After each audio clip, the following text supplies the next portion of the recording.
سامعین کرام، آئیے ایک بہت پیاری بات آپ کے کانوں تک پہنچا رہا ہوں۔ اللہ نے دیا ہے تو یہ پیسہ حرام کام، اسلام کے ویرودھ میں استعمال نہ کیا جائے۔ ہماری مسجدوں سے، ہمارے مدرسوں سے، ہمارے دواخانوں سے، ہماری اسکولوں سے یہ آواز آ رہی ہے، اے سخی بندے کہاں ہو، آ جاؤ۔ آپ کے آنے سے مینارے بلند ہوں گے، آپ کے آنے سے مسجد اور مدرسے بنیں گے، آپ کے آنے سے دواخانے بنیں گے، اسکول کالج بنے گی۔ سخاوت کا طریقہ مصطفیٰ جان رحمت نے جو ہم کو دکھایا، سنایا ہے، سمجھایا ہے، آج بھی مقدس حدیثوں کی کتاب میں ہے۔ ایک بہت پیاری بات آپ کے کانوں تک پہنچا رہا ہوں۔ جس پیسوں کو آپ اللہ اور اس کے رسول کی راہ میں خرچ کریں گے، انشاءاللہ اس کی کچھ برکتیں سماج کو بھی ملے گی اور آپ کو بھی ملے گی۔ یہ حدیث پاک ہے، ایک لمبی حدیث ہے، اس کا مفہوم آپ کے کانوں تک پہنچا رہا ہوں۔ حدیث پاک ہے چاچا بھتیجے کا واقعہ۔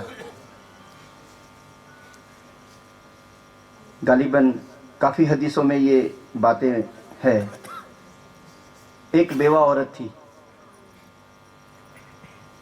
خرچ کرنا ہے تو کچھ ایسا خرچ کرے جس سے اسلام کی رفتیں نظر آئے، اسلام کی بلندیاں نظر آئے۔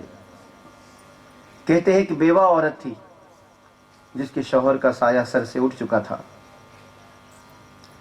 اس بیوہ عورت کا ایک بچہ تھا جس کی عمر غالباً 10-12 سال کی تھی۔ شوہر کو مرنے کے بعد 1-1.5 سال ہو گیا، کوئی کمانے والا نہیں ہے۔ ایک بچہ تھا، وہ بھی نابالغ تھا، ابھی 10-12 سال کا ہوا ہے۔ وہ بیوہ ماں، وہ بیوہ بی بی، جس کے بدن پر پہنا ہوا کپڑا پھٹ گیا ہے، بدن کا کچھ حصہ پھٹے ہوئے کپڑوں سے نظر آتا ہے۔ ایک دن بیوہ ماں نے اپنے بیٹے کو بلایا اور کہا، بیٹا ادھر آ، جا میرے دیور اور تیرے چچا کے پاس جا اور جا کر کہنا میں آپ کے سگے بھائی کا بیٹا ہوں، میرے باپ کا سایہ میرے سر سے اٹھ چکا ہے، میں محتاجی اور مفلسی میں اور بھوک اور پیاس میں اور فاقہ کسی میں زندگی گزار رہا ہوں، اور حد تو یہ ہے کہ میری ماں کے بدن پر جو لباس تھا وہ بھی پھٹ چکا ہے، میری ماں کا بدن اور اس کا عیب نظر آ رہا ہے۔ آپ میرے ابا کے سگے بھائی ہیں، میری مدد کرو، کوئی چادر کوئی کملی دے دو تاکہ میں اپنی ماں کے عیب کو چھپاؤں۔ وہ زمانہ جاہلانہ زمانہ، جب ایک بھتیجے نے اپنے چاچا کی بارگاہ میں ماں کے لیے چادر مانگی،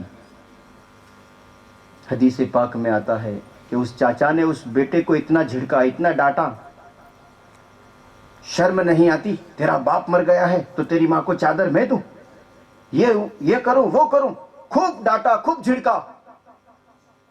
12 سال کے بیٹے سے جب برداشت نہ ہوا تو آنکھوں سے آنسو نکلا اور چاچا کی دہلیز کو روتے روتے چھوڑا اور ماں کی بارگاہ میں روتے روتے پہنچا۔ ادب کے ساتھ عرض کرتا ہے، امی تو نے چچا کے پاس مجھے بھیجا، مجھے اتنا رسوا کیا، مجھے ڈانٹا، مجھے ویسا بولا۔ بیٹے کی بات کو سن کر ماں کو بھی رونا آ گیا۔ اس لہجے میں بیٹے نے بات کی جس لہجے میں چچا نے بات کی تھی۔ ماں، ایک امید تھی ہماری کہ ہمارا کوئی مددگار نہ ہوگا تو چچا تو ہوگا، بڑی امید باندھ کر میں گیا تھا، مگر میں وہاں سے نامراد آیا، مجھے ڈانٹا گیا، مجھے جھڑکا گیا۔ اماں نے بھی رونا شروع کیا۔ یہ سماج اور سنسار کی بات ہے، سنا ہے جب ایک پتی اور ایک شوہر کا انتقال ہو جاتا ہے، نہ ددیال والے کام آتے ہیں نہ ننیال والے کام آتے ہیں۔ ایک عورت کی عزت، ایک عورت کا وجود، ایک عورت کا وقار اس کے شوہر کی حیات پر ہے۔ بیوہ عورت خوب رونے لگی، بیٹے نے پانی پلایا، میری ماں مت رو، تیرا رونا مجھ سے برداشت نہیں ہوتا۔ کہا، ماں اگر تو اجازت دے تو میں نے سنا ہے مسلمانوں کی جو نبی ہے وہ بہت دیالو ہے، بہت سخی ہے،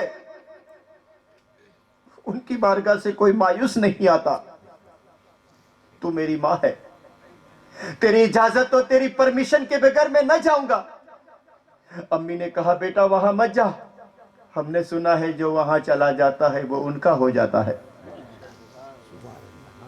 تجھے مسلمان بننا پڑے گا، تو مت جا۔ کہا امی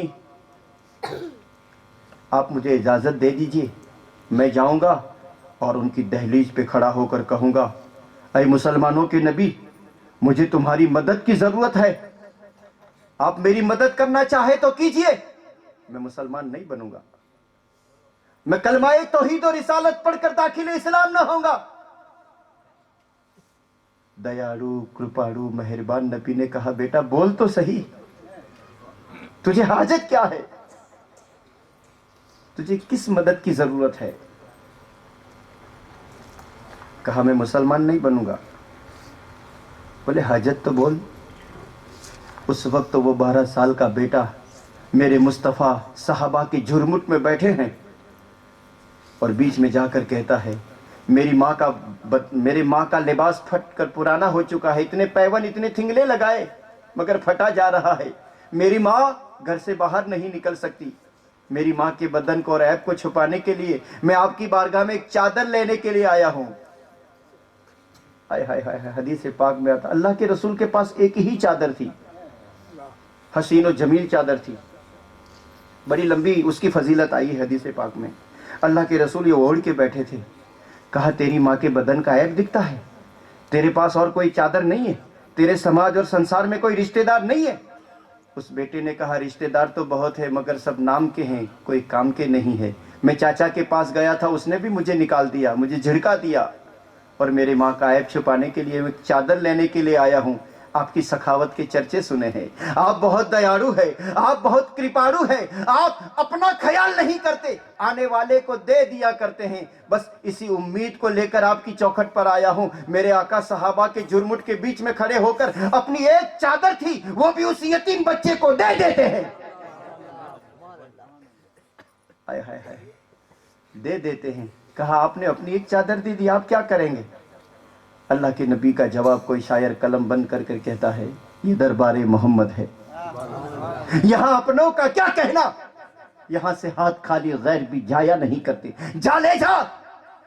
میں نے کب کہا تو مسلمان ہو، میں نے کب کہا تو کلمہ پڑھ؟ اللہ کے نبی نے اپنے بدن سے اتاری چادر اس بیٹے کو دے دی، وہ بیٹا ماں کی بارگاہ میں جاتا ہے اور ماں نے جیسے چادر کو اڑا، یا ایھا المزمل، اس سورہ کی تفسیر کو کبھی دیکھ لینا، اتنا وقت نہیں ہے، یہ نور والی چادر۔ ماں عائشہ سے پوچھو اے عائشہ تو چادر کی کیا خوبی بیان کرتی ہے؟ تو ماں عائشہ فرماتی ہے کہ ایک دن میں نے اللہ کے رسول کی چادر کو سر پہ اڑا تھا اور اللہ کے رسول گھر کی طرف آ رہے تھے، میں دروازے پر کھڑی تھی تو میں چلا کر کہنے لگی یا رسول اللہ جلدی چلے آؤ، جلدی چلے آؤ، خوب بارش ہو رہا ہے، آپ کو سردی ہو جائے گی، آپ کو زکام ہو جائے گا، چلا رہی ہے۔ اللہ کے نبی جیسے قریب آئے اور ماں عائشہ صدیقہ نے رسول اللہ کے سر پہ ہاتھ رکھا، بارش کا کوئی قطرہ بھی نظر نہیں آیا، نہ چادر بھیگی ہے، نہ سر بھیگا ہے، نہ بدن بھیگا ہے۔ بولے آقا میں تو دیکھ رہی ہوں کہ آپ پہ بارش ہو رہا ہے مگر آپ کا بدن تو خشک ہے، خشک بدن ہے، کورا بدن ہے، بھیگا ہوا نہیں ہے۔ اس وقت سرکار مدینہ فرماتے ہیں اے عائشہ تم نے میری چادر اوڑھی ہے، سبحان اللہ، میری چادر کی برکت سے اللہ نے تمہاری آنکھوں سے غیب ظاہر کر دیا ہے، جو خانقی میں اللہ کی رحمت کی بارشیں ہو رہی ہے یہ چادر کے ذریعے تم دیکھ رہی ہو، یہ چادر کے ذریعے تم دیکھ رہی ہو، یہ مصطفیٰ کی چادر، یہ مصطفیٰ کی کملی۔ ارے ہم سنی مسلمان ہیں، ہم سنی مسلمان ہیں۔ اجمیر کا واقعہ مشہور ہے کہ انا ساگر کو سرکار نے کٹورے میں لے لیا، حدیث پاک میں آتا ہے، حجت الاسلام امام محمد غزالی فرماتے ہیں کہ جتنے لوگوں نے حج کیا ہے اور کعبے کا چکر لگایا ہے کل قیامت کے دن تمام حاجی خانہ کعبہ کے گلاب کو پکڑ کر کعبے کے ساتھ جنت میں چلے جائیں گے. کعبے کے ساتھ، کعبے کا گلاب پکڑ کر کعبے کے ساتھ جنت میں جائیں گے. میں پوچھتا ہوں، یہ دنیا کسی ایک خطے کا نام نہیں ہے، کسی ایک سوسائٹی کا نام نہیں ہے. ایک مانڈوا ایسے 1000 مانڈوے بن جائے تو ایک تحصیل بنتا ہے، کہیں تحصیل جمع ہو جائے تو ایک ضلع بنتا ہے، کہیں ضلع بن جائے تو ایک راجیہ بنتا ہے، کہیں راجیہ مل جائے تو ایک ملک بنتا ہے، اور کہیں ملک بن جائے تو ایک دنیا ہوتی ہے. دنیا کے کونے کونے سے لوگوں نے کعبے کا طواف کیا ہے. یہ کروڑوں لوگ جنت میں کیسے جائیں گے؟ تو ان کو جواب دے دینا. حاجی لوگ خانہ کعبہ کا گلاب پکڑ کر ایسے جنت میں چلے جائیں گے اور ایسے کعبہ کے گلاب میں سما جائیں گے جیسے پورا انا ساگر خواجہ کے کٹورے میں سما گیا. جیسے انا ساگر خواجہ کے کٹورے میں سما گیا، اسی طرح پورے حاجی خانہ کعبہ کے گلاب میں سما جائیں گے. تو پھر مجھے کہہ لینے دیا جائے، جب خواجہ کا کٹورا ایسا ہے، کعبے کا گلاب ایسا ہے، تو مدینے والے کی کملی کیسی ہوگی؟ مدینے والے کی کملی کیسی ہوگی؟ اس کملی کی جتنی تعریف کی جائے کم ہے. بہرکیف اس بیوہ عورت نے کملی سر پہ ڈالی، چادر ڈالی. واقعہ سننے جیسا ہے. سامعین کرام، اللہ کے نبی چادر دیتے ہیں. صحابہ کرام پوچھتے ہیں، آقا اس نے تو انکار کر دیا تھا کہ ہم داخل اسلام نہیں ہوں گے، اور آپ نے اتنی مہنگی اور ایک جو چادر تھی وہ بھی آپ نے دے دی، اور سامنے والے نے تو انکار کیا، اقرار نہیں کیا. جس وقت صحابہ نے یہ سوال کیا اور سوال کا جواب اللہ کے نبی نے جو دیا، اس جواب پر میرے ماں باپ قربان، میری عبادتوں کے سجدے قربان. سرکار مدینہ نے جواب دیا ہے، میرے صحابہ، یہ محمد بن عبداللہ، یہ آمینہ کا بیٹا صرف مسلمان بنانے نہیں آیا ہے، عورتوں کے عیب کو چھپانے بھی آیا ہے. کسی بھی سنسار کی عورت ہو، کسی بھی سمودائے کی عورت ہو، کسی بھی قبیلے کی عورت ہو، یہ آمینہ کا لال عورت کے عیبوں کو چھپانے آیا ہے. جیسے کملی لے کر بچہ پہنچا، ماں نے اپنے بدن پہ ڈالا، وہ نور، وہ رحمت، وہ برکتیں شروع ہو گئی، اور شروع ہو کر ماں سے کہتا ہے، بیٹا، اماں تو نے جو کہا تھا وہی میں نے کہا، میں مسلمان نہیں بنوں گا اور چادر لے کر آیا ہوں. میں مسلمان نہیں بنوں گا اور چادر لے کر آیا ہوں. ماں کہتی ہے، بیٹا تو نے غلط کیا، اب انتظار کس بات کا؟ چل تو میں ہم دونوں چلتے ہیں اور کلمہ پڑھ کر مسلمان ہوتے ہیں. سامعین کرام، خیرات، صدقات تمہاری بلاؤں کو ٹال دے گا. ہاں، کھانا کھلاؤ، خوب کھلاؤ. اللہ کے نبی فرماتے ہیں، جب ایک مہمان تمہارے گھر آتا ہے تو تمہارا نہیں اس کا ہی کھاتا ہے. رزق اپنا کھا رہا ہے تیرے دسترخوان پر. جو میں نے ابھی کھایا یوسف بھائی، اسماعیل بھائی کے گھر، ان کا نہیں کھایا، صرف دسترخوان ان کا تھا. کھانا تو میرا اللہ نے لکھ ہی دیا تھا. کھانا کھلاؤ. اللہ کے نبی کی حدیث ہے، کھانا کھلاؤ اور دین پھیلاؤ. کھانا کھلاؤ اور دین پھیلاؤ. کھانے کا منکر نہیں ہوں، کھانا کھلاتے جائے، مصطفیٰ کی سنت ہے. اور اسی کھانے کو خانقاہ والوں نے پکڑا. دیکھیے، بغداد میں لنگر، اجمیر میں لنگر، دلہی میں لنگر، مکن پور میں لنگر، کلیر میں لنگر. کہاں لنگر نہیں؟ کھانا کھلایا جائے. اس لیے کہ جب ایک بندہ تمہارے گھر آتا ہے، مہمان، اللہ کے نبی فرماتے ہیں، آنے والا اپنے مقدر کا کھاتا ہے، مگر فضیلت یہ ہے کہ مہمان جب تمہارے گھر آتا ہے رحمتیں چھوڑ جاتا ہے اور تمہارے گناہ کو لے جاتا ہے.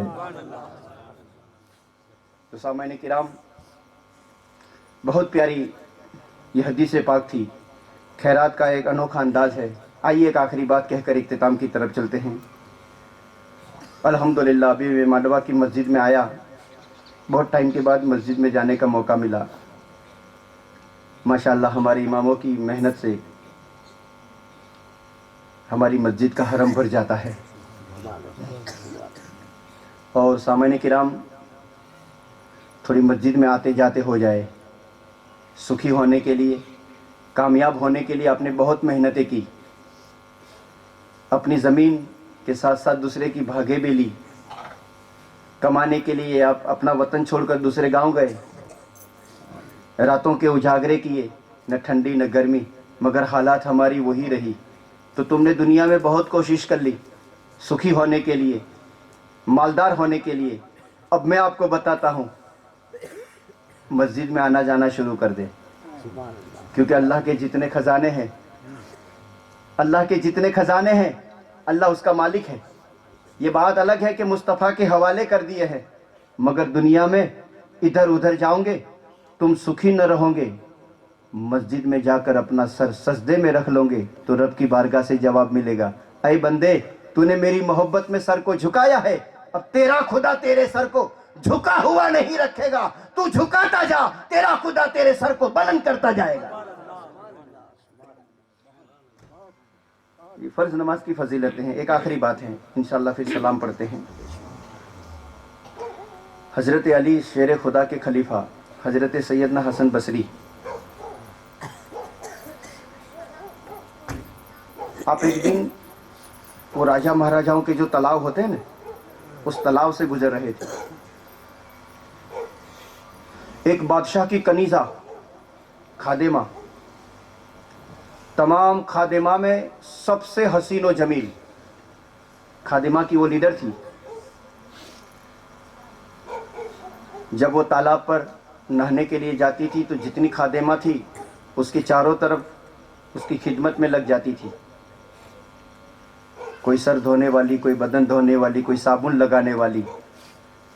جب یہ کنیزہ غسل کر کے نکلی, چہرے پر ایک الگ نکھار آ گیا, بہت خوبصورت لگی. حسن بصری نے کہا, خادمہ ہو؟ بولے ہاں.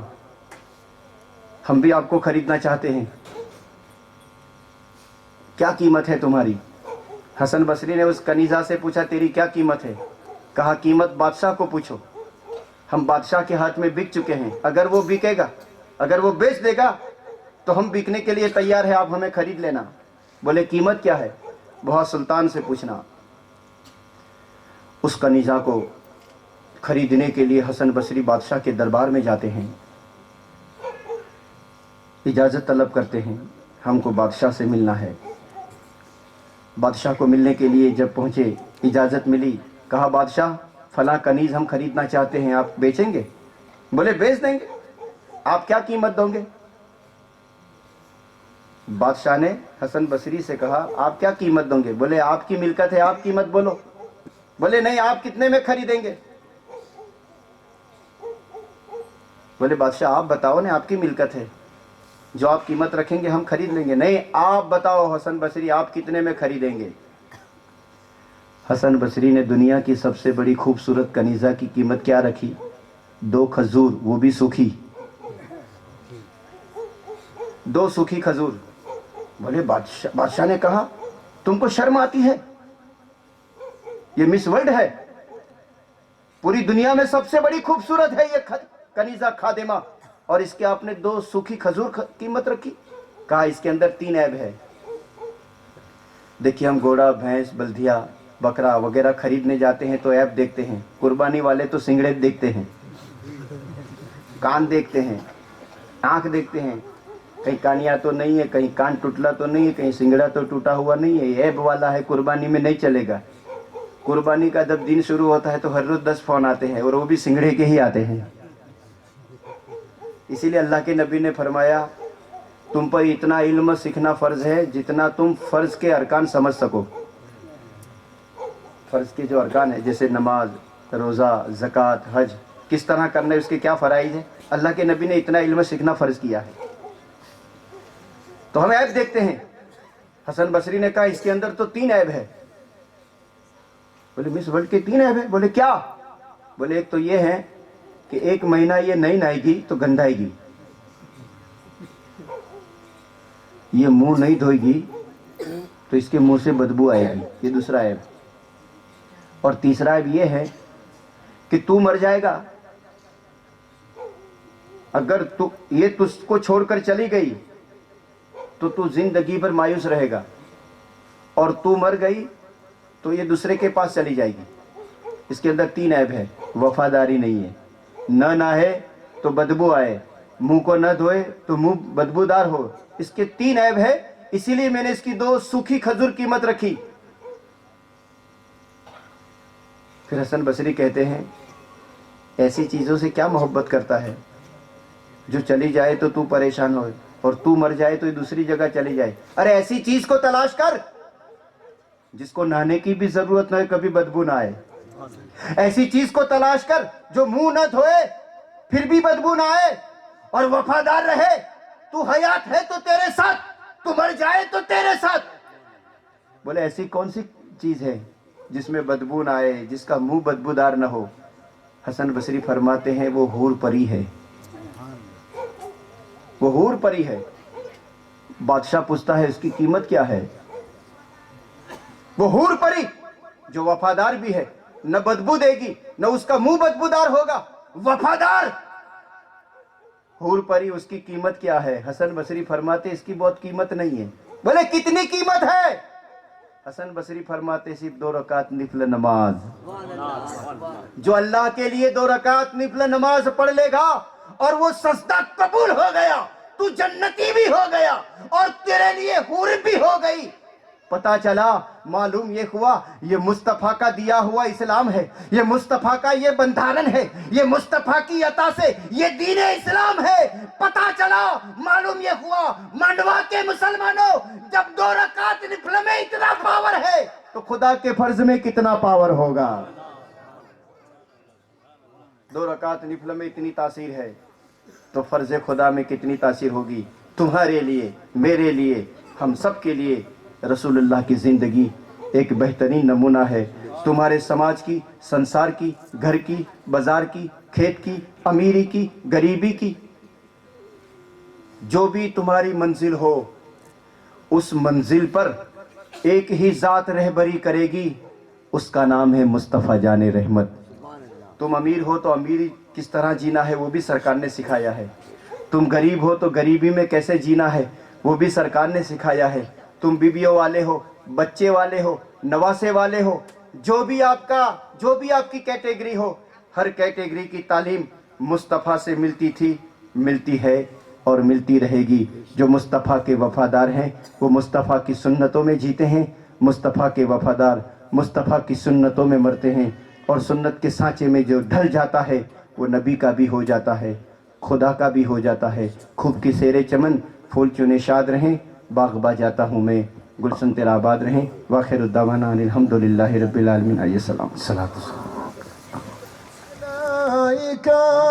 یا حبیب سلام علیکہ، صلوات اللہ علیکہ یا نبی.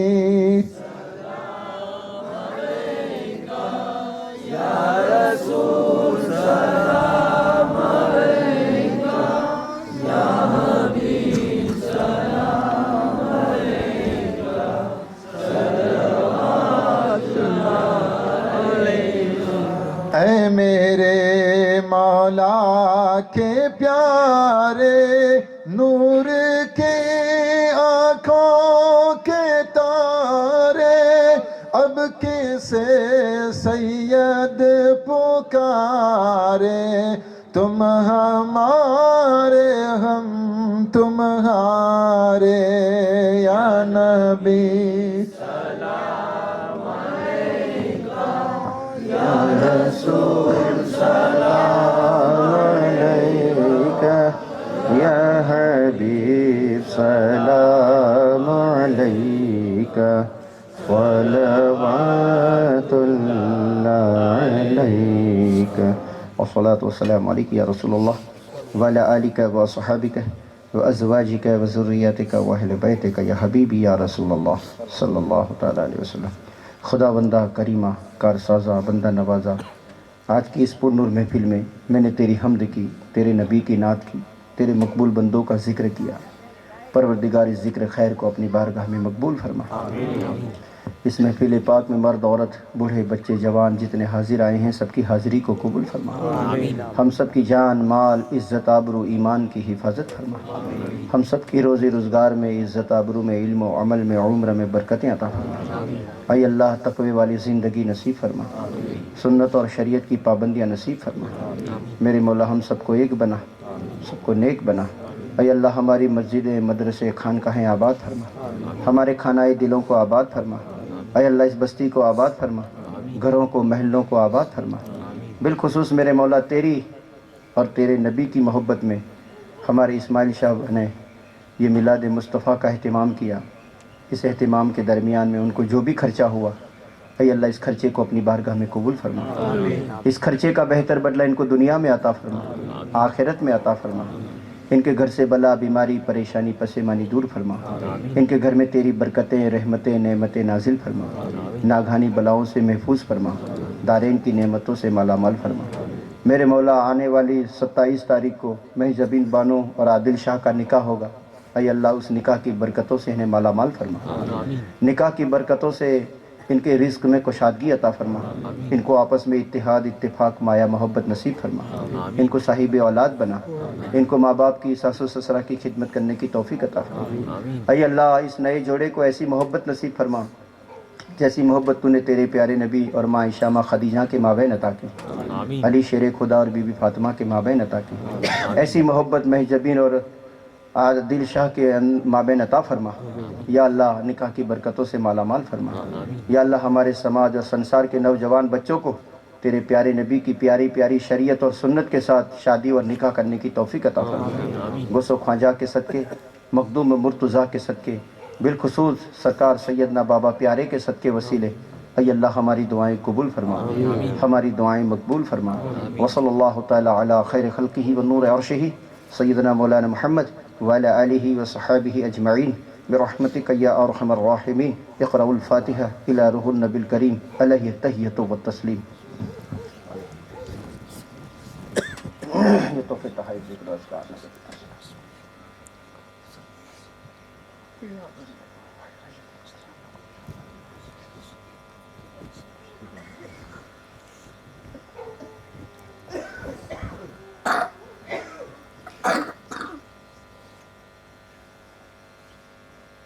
ان اللہ وملائکۃ یصلون علی النبی یا ایھا الذین آمنوا صلوا علیہ وسلموا تسلیما. اللہم صل علی سیدنا مولانا محمد وعلی آل سیدنا مولانا محمد وبارک وسلم. سبحان ربک رب العزۃ عما یصفون وسلام علی المرسلین والحمد للہ رب العالمین بحق لا الہ. آپ سبھی حضرات اپنی جگہ پر بیٹھ جائیں اور نیاز کا جو اہتمام